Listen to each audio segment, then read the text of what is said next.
जय श्री राम, जय मां विंध्यवासिनी। मैं सुरेश शास्त्री। जैसा कि आप लोग देखते हैं बहुत सारे ज्योतिषी के पास, जब आप लोग जाते हैं ज्योतिषी के पास तो अक्सर अमुक पूजा और अमुक रत्न धारण करना चाहिए, ऐसे कह के वो आप लोगों को रत्न धारण करवाते हैं। बहुत सारे लोग हमारे पास आते हैं तो अक्सर मैंने देखा हूँ कि वो उल्टा सीधा रत्न पहन करके रखते हैं। मतलब रत्न किसका पहनना चाहिए और किसका नहीं पहनना चाहिए, सवाल ये है। देखिए, कभी भी आप कोई भी दुकान पे अगर देखते हैं तो वहां पे लिखा होता है कि हमारे यहाँ पर राशि के रत्न मिलते हैं। रत्न हमेशा जो होता है वो राशि का पहना जाता है। कभी कभी लग्नेश का भी पहना जाता है, लेकिन कब? जब आपका स्वास्थ्य खराब चल रहा हो, स्वास्थ्य से संबंधित कोई दिक्कतें आ रही हों, या आप जब विद्यार्थी जीवन में हो, आप विद्या अर्जन करने में कोई दिक्कतें आ रही हैं, तो ऐसे में लग्नेश के जरिए भी रत्न को धारण किया जाता है। यानी लग्न कुंडली को देख करके लग्नेश, पंचमेश और भागेश, इन 3 घरों का रत्न धारण किया जाता है। कभी कभी जैसे हम मान लिया नौकरी या बिजनेस कर रहे हैं और उसके बावजूद भी हमको वो फायदा नहीं हो पा रहा है जो फायदा होना चाहिए, तो हम क्या करते हैं कि आयेश का रत्न भी धारण कर लेते हैं। आय भाव का मतलब होता है 11वां भाव। 11वां भाव जो कुंडली का है वो आय भाव का होता है। उसके बाद में जब भी जितने भी कार्य हमारे जीवन में होते हैं, चाहे वो कोई शुभ कार्य हो, या हम कोई घर बनाना चाहते हैं, या हम कोई गाड़ी लेना चाहते हैं, या हम कुछ भी करना चाहते हैं, या अथवा शादी विवाह का भी मैटर जब होता है, तो हम क्या करते हैं कि सबसे पहले राशि से ही विचार किया जाता है। यानी राशि से ही हमारा पूरा मुहूर्त निकलता है, मुहूर्त काल निकलता है। तो इसलिए जैसे मान लिया कि मेष राशि का जातक है, तो मेष राशि का जातक अगर है तो उसको क्या पहनना चाहिए? तो सबसे पहला नंबर, मेष का स्वामी मंगल हुआ, उसे मूंगा पहनना चाहिए। उसके बाद जो है उसको, जो उसका पंचमेश हुआ, वो एक तरीके से बृहस्पति है तो उनको पोखराज पहनना चाहिए। और उसके बाद उनको पहनना चाहिए माणिक्य। यानी पंचम भाव का, अगर मेष राशि की कुंडली है तो पंचम भाव का स्वामी सूर्य बनेगा, ठीक है। और उसके बाद जो है सूर्य बनेगा, फिर उसके बाद तुम्हारे भाग्य भाव का स्वामी गुरु बृहस्पति बनेगा। तो आपको मूंगा, पोखराज और माणिक्य, ये रत्न आपको धारण करने हैं जो मेष राशि की कुंडली होती है। क्योंकि मंगल के मित्र ग्रह जो हैं वो सूर्य को माना गया है और गुरु बृहस्पति को माना गया है, ये इनके मित्र ग्रह हैं।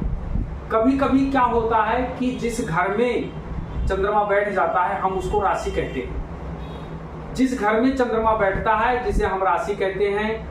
जिस तरीके से लग्नेश का रत्न पहनना शरीर का अनिवार्य होता है, इसी तरीके से आपको जो चंद्रमा है बैठा है, जहाँ पे आपका जो चंद्र राशि है, उसके रत्न पहनना आपको अनिवार्य हो जाता है। तो इस तरीके से रत्न पहने जाते हैं। आप एक राशि के अनुसार जो सबसे ज्यादा आपके जीवन में प्रभाव डालता है वो राशि रत्न डालता है।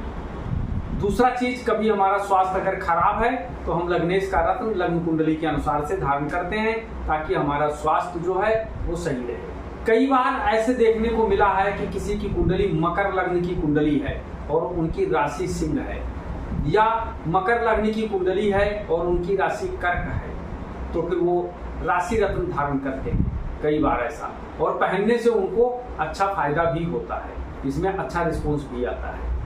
इस तरीके से हमेशा जो रत्न धारण किए जाते हैं वो राशि रत्न ही पहना जाता है। रत्न अपने आप में पुण्य है। जैसे बाबा गोस्वामी दास जी ने रामचरितमानस में लिखा था कि मनुष्य के कल्याण के लिए 3 चीजें ईश्वर ने बनाई है। मंत्र, मण, औषधि। यानी आपका जो ग्रह खराब है उसका या तो मंत्र जपें, या तो उसका मणि धारण करें, यानी रत्न पहने।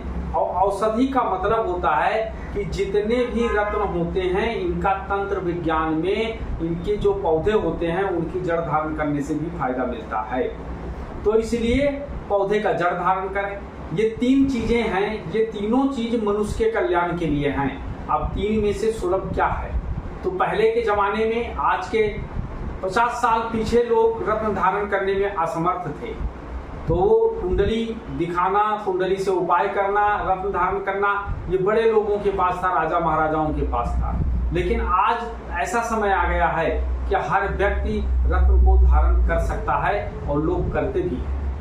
रत्न की अपनी एक पहचान होता है। जिस रत्न, जैसे कई बार लोग कहते हैं, सवाल करते हैं कि इसमें जाला है, जाल जैसा दिखाई पड़ता, तो ये रत्न शुद्ध नहीं होगा। अगर हकीकत माना जाए तो जो नेचुरल चीजें होती हैं उसमें कुछ ना कुछ दिक्कतें जरूर रहती हैं। इसीलिए कभी भी कहावत कही गई है कि गुरु त्यागी और पन्ना दागी। जब भी कोई रत्न पहना जाए तो उसमें कुछ ना कुछ जाले जरूर निकलेंगे, या तो फिर वो इतना महंगा होगा जो आम जन के पहुंच से बाहर होगा। इसलिए रत्न को धारण करने से पहले उसकी विधिवत पूजन करके और उसको प्रतिष्ठित करके उसके बाद शुभ घड़ी शुभ मुहूर्त में धारण करना चाहिए। अगर आप शुभ घड़ी शुभ मुहूर्त में रत्न को धारण करते हैं तो आपको बहुत फायदा मिलेगा। जैसा कि दर्शकों आपने देखा, हमने आज आपको रत्न के बारे में बताया। ऐसे हम आगे भी आप लोगों को अच्छी अच्छी जानकारी देते रहेंगे। तब तक के लिए आप अपना ध्यान रखें। जय श्री राम, जय मां विंध्यवासिनी। हम फिर मिलेंगे अगले एपिसोड में।